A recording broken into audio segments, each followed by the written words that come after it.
com. When we start talking about the Republicans, just who do we think we are discussing? Elected leadership like Boehner? Those who don't hold office but do attract headlines like Palin? Well-financed conservative think tanks and policy shops like Heritage? Maybe.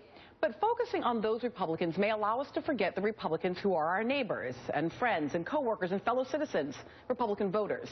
If we claim Republicans won more than they lost in this budget deal, which Republicans do we think won exactly? Because there have got to be plenty of Republican voters among the 1.3 million unemployed Americans who will lose their unemployment benefits at the end of this month.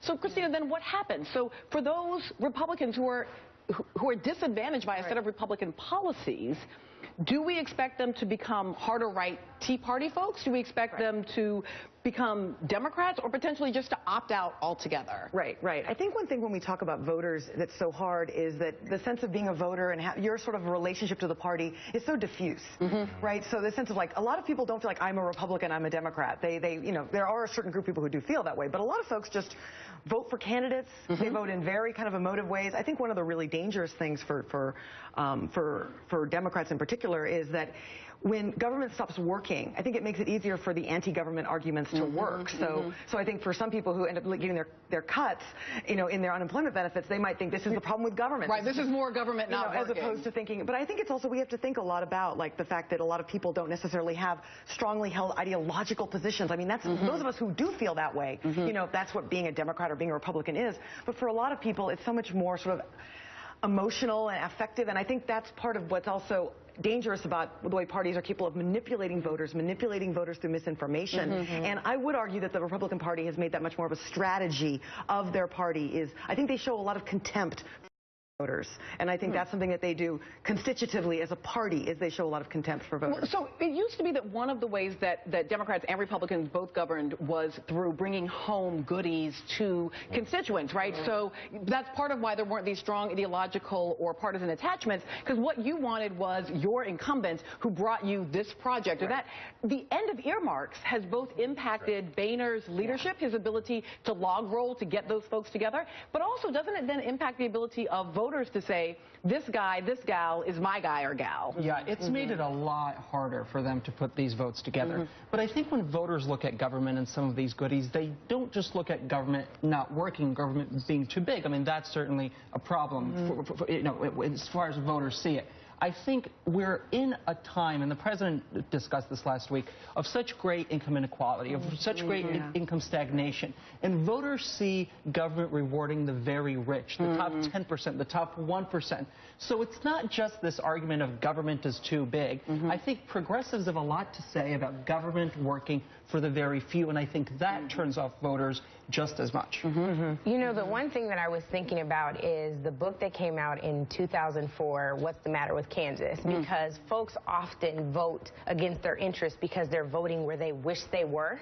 And particularly against their narrow economic interests in this sense. That's absolutely right. And that's, I think, what you're seeing with the Republican Party. Most of the members in the House are absolutely supported by their constituents. There's a certain voting bloc that supports them, and as the districts became more gerrymandered, in 2010, you have more ideologically based congressional districts. And so they are supported by this, and they do support their members. It's interesting, the argument you just made about what's the matter with Kansas and folks voting against their narrow economic interests is actually an argument often made by African Americans within the Republican Party that black folks are voting against their interests in sort of 90% support and better during the President Obama years in terms of support for the Democratic Party. Now, I personally think that doesn't quite hold up empirically, but it certainly is an argument that often comes from the GOP about both economic and sort of ethical, moral alignment with the Republicans. Well, Christina said that Republicans have contempt for their voters. I think Democrats, particularly black Democrats, are held in contempt by the Democratic Party. If you look at the last 50 years, the statistical unemployment rates for blacks has been over 10%. often 12%. Well, that's been true for every president. I mean, that's been true since the 70s, whether the president was Democrat or Republican. I'm focusing on one demographic, which is the African-American population in the United States, and I'm focusing on that specific level of unemployment rate for the last 50 years. Yes, right, when we had both Democratic and Republican presidents. That's right. But my point is that Democrats are saying how compassionate they are, how compassionate the president is. Why aren't we really addressing the core issues of this inequality, which in my view is education? Right. Why aren't we saying that we need to put as much power of education and making sure that these kids have the tools that they need to succeed? But I will say, Ron, and I got to go, but unfortunately one thing I will say is on this topic there is a great deal of bipartisan support in this sort of free market neoliberalism around schools. I mean, on this one you guys actually have convinced the Democrats, and you know that's the one I don't agree with. Okay, thank you to Angela Rye and to Igor Volsky. I hope you guys will come back and have a great holiday.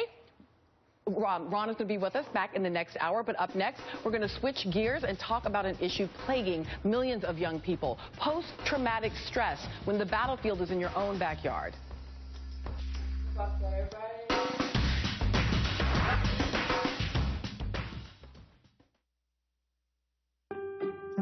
2 week wears off. Stop